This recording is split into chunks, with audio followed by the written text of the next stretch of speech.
Hello,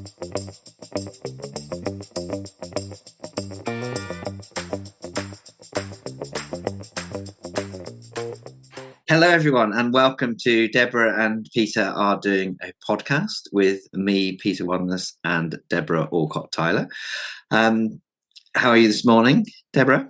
I'm all right, Peter. Actually, yeah, I'm feeling quite perky today. I've had a little bit of unwellness over the last few days, but I appear to be over it now. So yeah, I've just broken off from working my way through a really, well, I don't know whether to call it funny or stressfully triggering post, which someone I don't know called Joe Burns has put up on LinkedIn, and I'll tag it.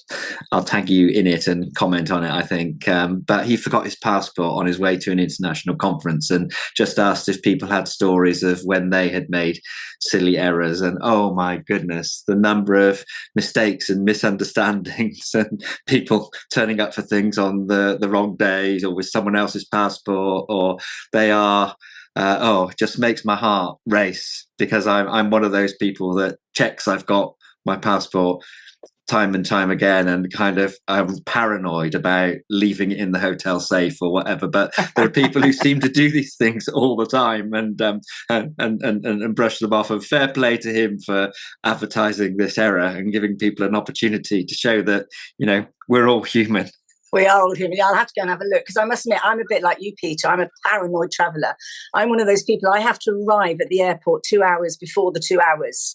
You know, if I've got a train to catch into London or anywhere actually in the country, I arrive at least half an hour before the train goes, because I'm so stressed and anxious about missing it. So I'll have to have a look, because that'll probably bring me out in hives as well. Well, there's so many things to stress about that. Getting there for the last minute is I can't be doing with that. Although seasoned travellers, I was talking to someone last week, and he said, you know, he makes a thing of trying to be the very last person onto the plane, because if you're the last person onto the plane, then you don't have to sit in your allocated seat necessarily. You can see where the gaps are, or even if you sit down for takeoff, you can then move somewhere else, so you can kind of case the best place to be. But he said people are catching on to that, and as he was about to board his last flight, there were 4 or 5 men of a certain age who were all stopping, tying their shoelaces up, trying to be the last one onto the plane so that they could play this game. But I can't be doing any of that. I'd rather get in, either, sit down, and everyone else can work around me. And I've normally booked a seat. You know, I booked so well in advance. I've normally booked the seat I want. Thank you very much. So yeah. Anyway, but so on that funny story, it's also a bit of a day of celebration today. I've been thinking about unpopular causes and how, you know, when times are tough, which they are now, it's even harder often for them. And I was thinking particularly about criminal justice charities and the really, really welcome news that that the government has completed its sentencing review and has made recommendations, and that most of the recommendations the government proposes to accept.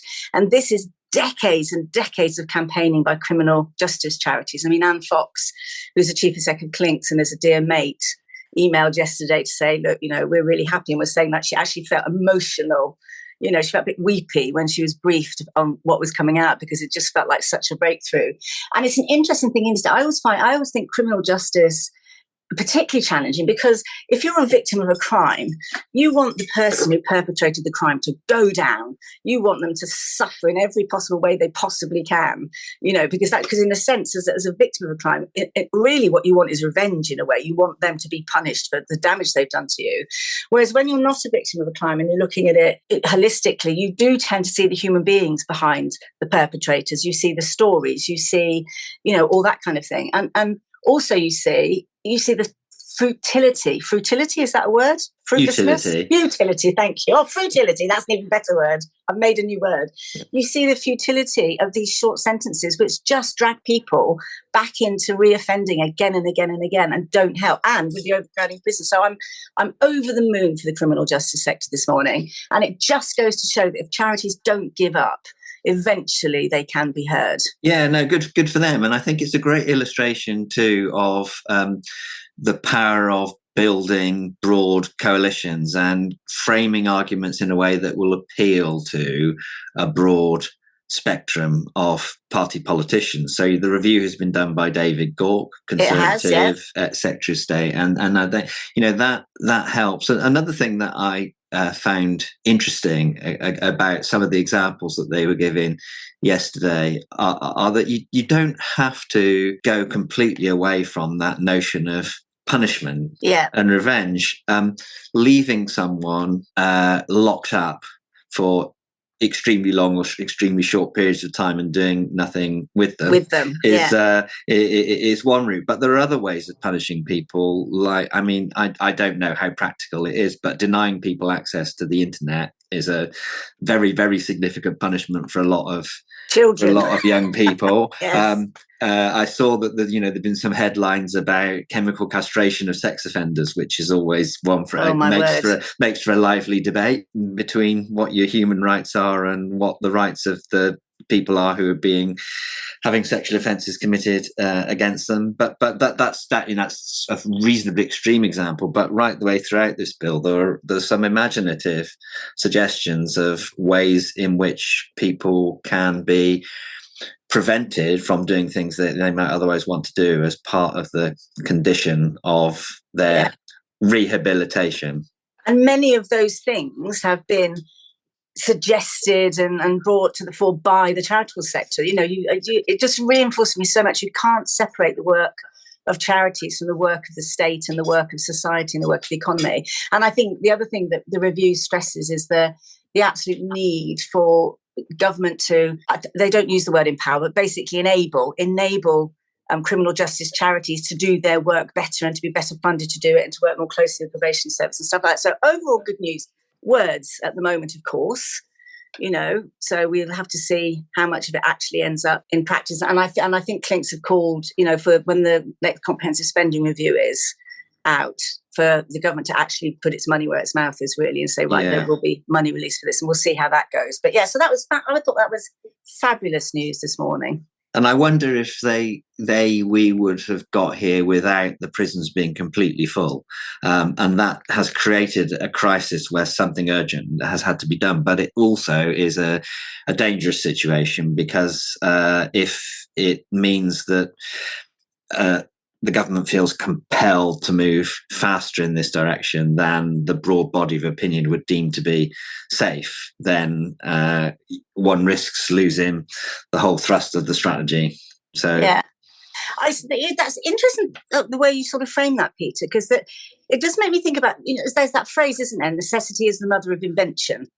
And I think about how much the pandemic, which was a dreadful thing, and cost so many lives and livelihoods, and, in no way, shape or form was it a good thing to have happened. However, it forced some really dramatic change in the way in which we work, in the way in which we deal with each other, in the way in which we deal with society, which is good change. More flexible working, for example, more understanding about the value of, those people who often go unnoticed. And that makes me and so that makes me think a bit about, because there's been all this panic about reform winning so many seats in the local elections and all this, reform, this, all the rest of it. And without being party political about any of this, I think that one of the things that our country has suffered from is a lack of choice when it comes to politics. Because if you look at, we tend to have more conservative governments than we do progressive or left-leaning governments. And I think one of the reasons for that, if you look at the stats on elections, what we tend to find is the majority of the British voting public vote for progressive parties, so those that probably lean more to the left. But they've got a big choice. They've got at least 3 parties they can vote for, if not more. Whereas if you're more right-minded, you only really got the Conservative parties to vote for. And so, from my perspective, I think the introduction of another party on the right, whatever one thinks about that particular party, is not for this discussion. But what it's doing is it's giving those people on the right more choice again. So it's more split. So what I think you get is a more, in a weird way, a fairer system, because more choice on both sides. Anyway, that's what I've been thinking about this piece. So I'm not panicking about this in the way others feel that we should do. But you're much more politically savvy than I am. No, that's an interesting way of looking at it. I hadn't thought about it in that way. We have a first past the post electoral system which encourages a two-party system, and reform, I think, had become much more relevant in a two-party system, because so many people think that by the end of the last Conservative government, the country was in a mess. So Conservative was not an option. So you had to go somewhere else. And you might argue that the right in politics in Britain has been much better at building a broader coalition of interests than the left has. The left has fragmented into too many special interests, and there's that bit in the life of Brian, isn't it? The Judea People's Front and the People's Front of Judea, and everyone's standing on ceremony for their own narrow interest, as opposed to back to the conversation we've just been having, actually, but building a broader coalition of association. And it's interesting, stroke ironic, that I think when I've been trying to run campaigns or lead change in the charitable world, I've really kind of championed that sense of listening to and bringing lots of unlikely people together. But the thing which has always put me off party politics has been having to sign up to a kind of manifesto and set of policies which belong in a kind of rigid way to a political party. And yet when you talk to politicians on the left or right, they will say, well, we are both broad churches, and you have to take the rough with the smooth, and we don't all pretend to think the same thing. It's just that business of taking the whip and having to so obviously say things which people don't really believe in their heart of hearts is a freedom of expression that I think is difficult to sacrifice. And that I think that's such a good point, actually, because I agree with you. I couldn't possibly take the whip, but I think that's one of the reasons why that politicians get a reputation of being liars, because they have to follow the party line for all sorts of reasons. Some credible, some less credible, in my view. But nonetheless, when people know that probably isn't what they think, you see it all the time, don't you, when they're being interviewed? But what do you really think? Mr. MP. And they usually can't. They can't really say, because they've got to take the party line. So it's difficult. Politics is complex. There's no question about it. But actually, this brings me on to the apparent U-turn by the Prime Minister and his government over the winter fuel allowance, and it's pressing all my buttons, because it's not a U-turn. A U-turn would be if they completely changed their mind and said, right, we're not doing it at all. But that isn't actually what's happening. What's happened is that they've said they're going to have a look at the threshold. So there still is no intent, as far as I can see, to have rich pensioners being given winter fuel allowance, which I never supported anyway. But it's just the way in which the mainstream media frame these debates and these conversations all the time, and the way in which the opposition jumps on them, because they know that people latch onto those things like U-turn rather than seeing the nuances of it. I think what they've actually said is they're going to review the threshold, because that's clearly been a problem in this decision. There's been no question about that. Anyway, I don't know if you have a view on that, Peter.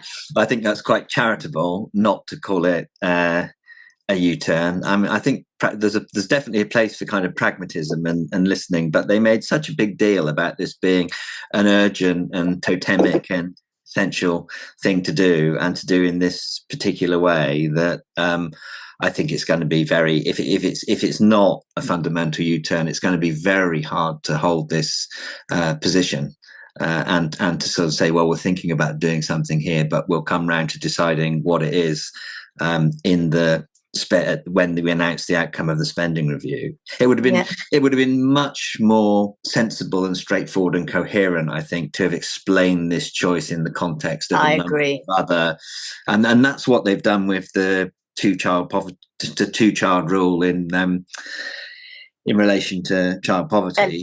We can't move on that, because we need to look at it in the context of all the other things that we're doing. And I feel like people would have understood that better, rather than lifting it out and making such a big deal of it. So now adjusting it is going to be, I think it now is like a run-in saw. And the And other, it's nuts, we've already really, had though. one winter without the payments, and by the time they get round to deciding what they're going to do this time, if they stick to this timetable, then that change isn't going to be in effect for this winter. So you're going to get this argument all Over and over over again. I think so. What do I think if you're going to do a U-turn, do a proper U-turn. So I guess in that way, I am agreeing with you. It's not a complete U-turn, but this particular policy is so central to what everyone knows and thinks about the government's approach to welfare. It's a bit more difficult.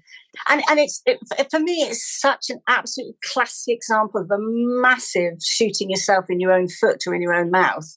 Because, I'm sure we've talked about this before, but the framing of it is so terrible.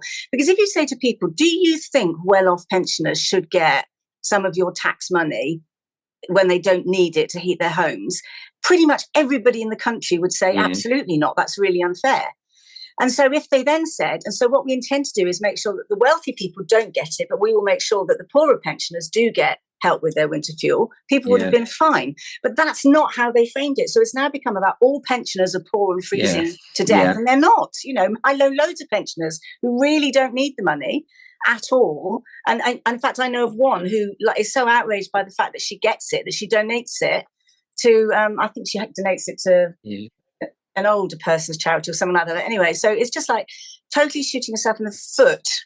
Yeah, or in a context in which pensioners are, relatively speaking, extremely well protected in their incomes through the triple lock on they benefits.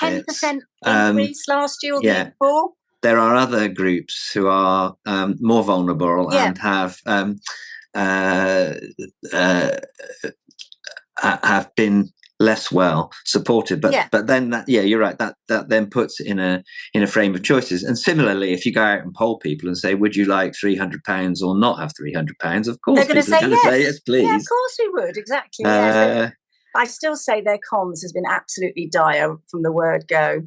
But it is also about framing. Sorry, Peter, you wanted to say. You do. But then there is a question for the nation about the levels of debt that we're running at the moment as an economy. There's some echoes for me of back in 1992 when I was rushed back into the Chief Secretary's office when John Major won the election, and the public finances were not in a great state, and are they ever? The Treasury, it was a tough time again, and the Treasury was really, really clear with the new ministers. You've got to do something to improve the health of the finances, because otherwise we're going to face problems and the market's going to panic. Classic sort of Treasury stuff. And they took the decision to put VAT on fuel and power, which was a big revenue raiser, but there'd been nothing in the manifesto to say that VAT was going to go up. In the end, this got a bit kind of forgotten because we crashed out of the ERM, and all of that was a terrible kind of problem as well. But I remember going to the debates, having to justify increasing VAT on fuel and power, and within sort of 24 hours of that announcement being made, the Social Security ministers have been saying, well, of course, we'll be finding ways of compensating pensioners and this sort of thing, and vulnerable people won't run out. And that was another of these sort of running sores, which by the time the increase was made, not at the original rate that was expected, and all the compensatory payments had been put in place, it really wasn't worth the revenue that was going to be raised. And it was a classic example of, I think there was a strong sense something had to be done to reassure the markets. And in the very, very short term, it worked. But in the long term, the strategic objective of improving the health of the finances, it was probably net negative. Yeah. The science of unintended consequences, right?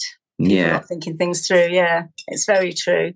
I bet it's all. I mean, these running swords are about framing. I'm sure I've talked about this before, but once people have got an idea stuck in their head, no amount of data or evidence is ever going to shift it. Like we have the narrative that Conservative governments are typically better with the economy than Labour governments are. But again, when you actually go and look at the data doesn't back that up. depending on how you measure the health of an economy, really. But people have it in their heads is that a Labour Party is crap at the economy and a Conservative Party is good at it, regardless of what the evidence says one way or the other. You get these things stuck. It's the same with the way people have decided, or the mainstream media decided to think about refugees and asylum seekers, always a vulnerable and very touchy group. So I don't know if you saw the outrage about the dog that came over the channel on a boat, Peter, with one of the refugees, and how, this dog had to be housed and money spent on it and, all the rest of it. And there's an absolute outrage about it. I just thought, what a society we've come to, that's how we saw this story, rather than seeing the story as one about the fantastic and incredibly important bond between human beings and their animals. And how, I don't know about you, but if I was forced to flee Britain, increasingly likely, if I was forced to flee Britain, there's not a cat in hell's chance I'd go without Arthur. Forgive the mixing up of the pets, but I would not leave my dog behind. I would take him with me 100%. And in fact, you see that you saw at the beginning of the early days of Russia's invasion of Ukraine. You saw loads and loads of Ukrainian families walking, along the roads carrying cats or with dogs with them, and you saw the terrible stories of the dogs that had, for whatever reason, been forced to be left behind. So instead of creating a story which is about the brilliantness of that relationship and the love that somebody had to bring their dog over, you get all this nonsense about anyway. It's the whole thing just made ridiculous. It reminds me, Peter, of my mum, like a few years ago now. And she commented that there weren't very many seagulls in Portsmouth anymore. That's where they live. And she said, "Oh, we don't seem to have as many seagulls as we used to have, Debs." And so, to which my response was, "Brexit, Mum. They haven't got visas; they can't get in." To which I have to say, she did laugh, bless her. And you sort of think, "Oh my God, where do we draw the line?" So that opportunity for a wonderful, warm, heart-affirming story has been turned yet again into, people coming and scavenging off British streets. Anyway, and of course, being British, the dog has been treated very well. I can't get a vision out of my mind now of Arthur in a small boat, but it would have to be quite a substantial small boat. Yes, it would. He's a massive dog. Yeah, he'd never fit in a small boat, Peter. That's true. Yeah, I'm not sure how he would feel about that. You might have to. Has he been on the water? No, God, no, he doesn't like water at all. We get when he was about 6 months old, we got caught in a terrible thunderstorm when we were out on a walk. And I was soaking wet and stressing on my own, and he was soaking wet and stressed. And ever since then, he doesn't like going out in the rain. He avoids puddles. He even avoids muddy bits when we go on walk. Like, he's the cleanest dog you could ever imagine because he doesn't like dirt. Avoids puddles. If I get the hose out to do anything in the garden, he runs right to the back of the house and hides. I've traumatized my poor pup. Yeah. Anyway, so the blood that for this is the animals taking the flak rather than getting all the cash, because we've talked before about animals being incredibly popular. Yeah. Relative to some other causes.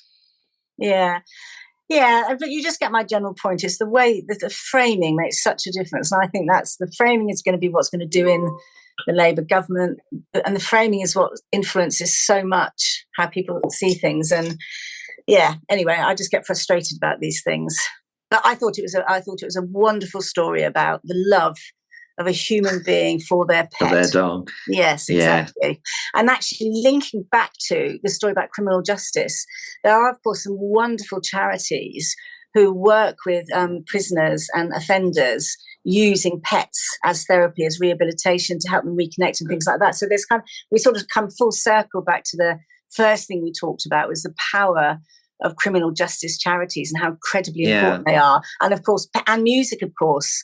I forget the name of the charity now, but the one where the dads read out stories to their kids, and the dads and mums who are in prison read out stories to their kids. Yeah, there's this kind of connection. It's interesting how in the space you're describing there are some of the least popular causes and most popular causes. So when I was a big lottery fund, we tried to make a point of funding refugee and asylum seeker charities and organizations that were doing things that were less likely to be able to raise money from the public purse than others, we were not allowed directly to fund animals.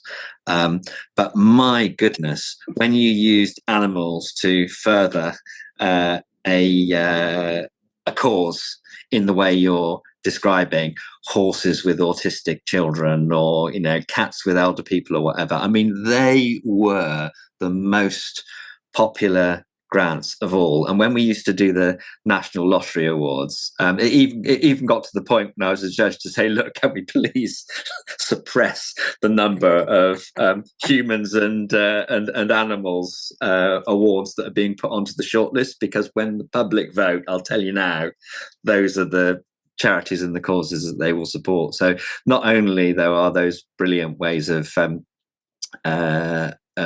making a positive difference, but if you want to generate public support and probably funding, then putting those things together is the way to get British people either to kind of vote for you or dig into their pockets and give you a bit of money.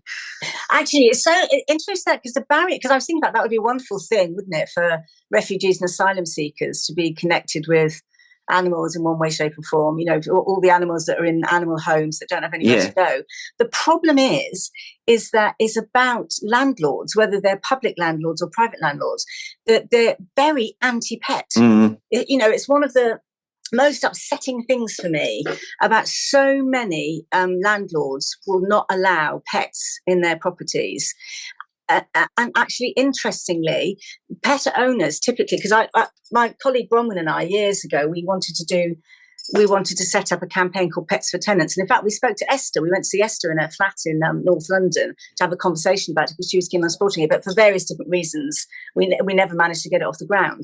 But this was about the fact that, people being allowed to have their pets with them in rented accommodation. The same with social housing. Lots of social housing doesn't allow pets for all sorts of different reasons. But the studies I looked at the time showed that people renters who were allowed to have pets with them tended to look after the properties better than those who weren't. I guess partly because they were so grateful that they'd been allowed to have their cat or the dog with them. And I think there's something really wrong about that. I think I still, if I win the lottery, talking of lotteries, I think one of the things I'm going to do is campaign for a change in the law that says, you have to have a really good reason to disallow a pet because pets are so good for you, Peter. They're good for mental health. They're good for physical health. They're a brilliant guard against loneliness and isolation. Why would you ever prevent people having a pet? It provided, of course, they're going to look after it properly. Yes, I mean, pets within reason. I was with some charity CEO. I was going to say colleagues, but I'm not a charity CEO anymore. Contemporaries earlier this week, and one of them was describing what their vision of the future was going to be as they moved into their 50s. And I won't say who it is, but they were talking about their dream of living with an indoor donkey. I'd love a donkey. I asked that. Indoors? Well, probably not indoors, no, but they're so adorable, aren't they? Well, if you had a big enough house, Well, these overpaid charity chief executives, they can afford, never mind one donkey, probably have a racehorse. I see that story ran again in the Telegraph over the weekend. It's a perennial, isn't it? Oh, it's a perennial. It always, and the fact is, there is, the data does not back up any proposition that high paid chief executives mean they get less donations to the charity. It's just not. The data just doesn't back it up. So they're all, and it's such a tiny proportion. And also, I think, Peter, anyway, it's ridiculous, isn't it? We're really cross with somebody for earning, I don't know, £150,000 for running a multi-million pound, employing thousands of, people, never mind the number of volunteers. And yet nobody bats an eyelid about the owner of a gambling company being a billionaire. No. The world's values are skewed and wonky as far as I'm concerned.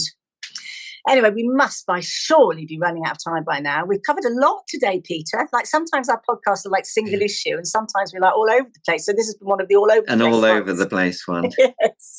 Yeah. Well, it's always good to see you. Anything planned between now and next week?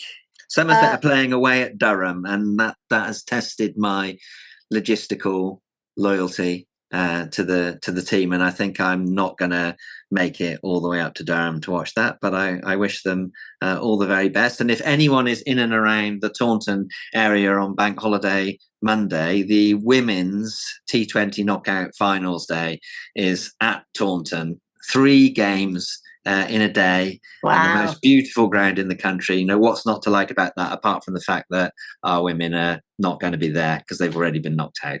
Oh, no. Well, enjoy, Peter. Thank you.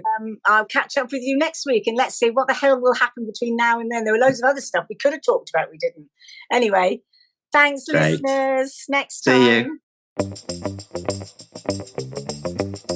you.